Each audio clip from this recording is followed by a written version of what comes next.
5 సరిహద్దు రాష్ట్రాల్లో operation shield పేరుతో మాక్ డ్రిల్స్ జరిగాయి. యుద్ధంలో శత్రువు దాడి చేస్తే పౌరులు తాము ఎలా కాపాడుకోవాలి, గాయపడ్డ వాళ్లను ఎలా రక్షించాలి, అగ్నిమాపక సిబ్బంది పోలీసులు ఎలా స్పందించాలి అన్నది మాక్ డ్రిల్స్ లక్ష్యం.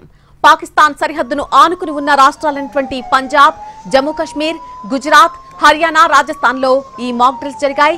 ఎటువంటి పరిస్థితులైనా సరే ఎదుర్కోవడానికి సర్వం సన్నద్ధంగా ఉండాలి అన్నదే ఈ మాక్ డ్రిల్స్ ముఖ్య ఉద్దేశం.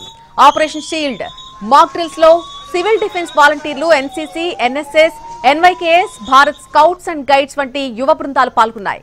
శత్రు విమానాలు, డ్రోన్లు, మిసైల్ దాడులు జరిగినప్పుడు ఎదురయ్యేటువంటి పరిస్థితుల్ని ఎలా ఎదుర్కోవాలి అన్నదే ఆపరేషన్ షీల్డ్ ముఖ్య ఉద్దేశం.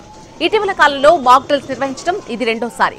పెహల్గాం ఉగ్రదాడి జరిగిన తర్వాత పరిణామాల దృష్ట్యా ఈ నెల 7న తొలిసారి సివిల్ డిఫెన్స్ మాక్ డ్రిల్ జరిగింది. దేశంలోని అన్ని ముఖ్య పట్టణాల్లో ఈ మాక్ డ్రిల్స్ నిర్వహించారు. ఆపరేషన్ సింధూర్ ప్రారంభం కావడానికి కేవలం కొన్ని గంటల ముందు ఆ మాక్ డ్రిల్స్ జరిగాయి. ఇప్పుడు మళ్లీ సరిహద్దుల్లోని 5 రాష్ట్రాల్లో ఆపరేషన్ షీల్డ్ పేరుతో మాక్ డ్రిల్స్ నిర్వహించారు.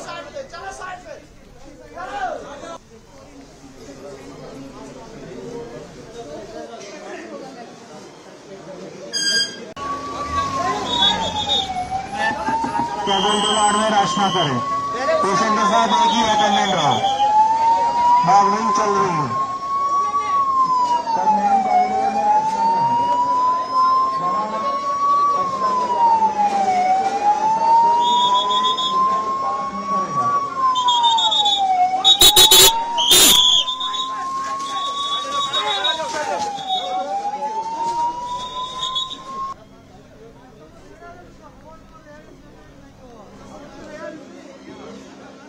ఐదు సరిహద్దు రాష్ట్రాల్లో ఆపరేషన్ షీల్డ్ పేరుతో మాక్ డ్రిల్స్ జరిగాయి. యుద్ధంలో శత్రువు దాడి చేస్తే కనుక పౌరులు తమను తాము ఎలా కాపాడుకోవాలి, గాయపడ్డ వాళ్లను అప్పుడు ఎలా రక్షించాలి, అగ్నిమాపక సిబ్బంది, పోలీసులు ఎలా స్పందించాలి అన్నది మాక్ డ్రిల్స్ లక్ష్యం.